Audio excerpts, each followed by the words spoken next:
Mallory McMorrow is a 35-year-old Democratic legislator in the state of Michigan. She joined the state Senate back in 2019. She's one of the very latest Democrats to be wrongly attacked by a Republican colleague for being, quote, sympathetic to child abuse. Now, that colleague, a Republican state senator named Lana Theis, has recently gone after McMorrow in a fundraising email where she baselessly accused McMorrow of trying to, quote, groom and sexualize kindergartners.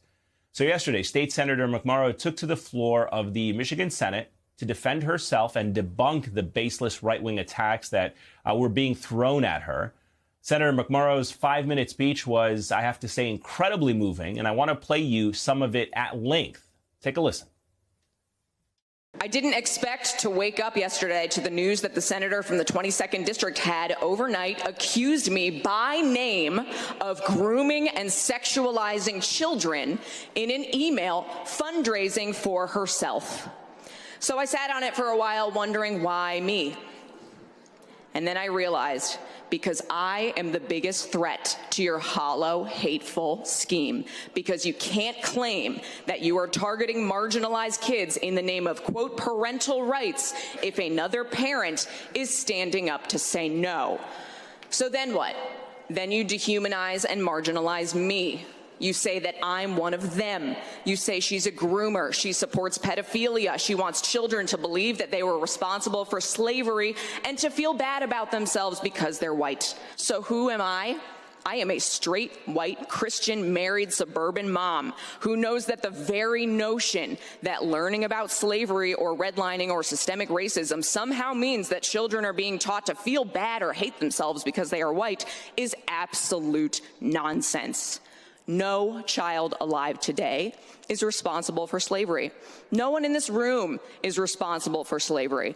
But each and every single one of us bears responsibility for writing the next chapter of history. Each and every single one of us decides what happens next and how we respond to history and the world around us.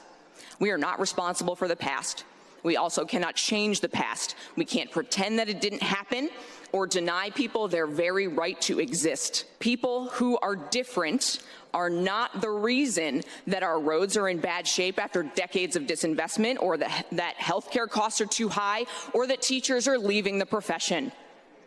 I want every child in this state to feel seen, heard, and supported, not marginalized and targeted because they are not straight, white, and Christian. Call me whatever you want.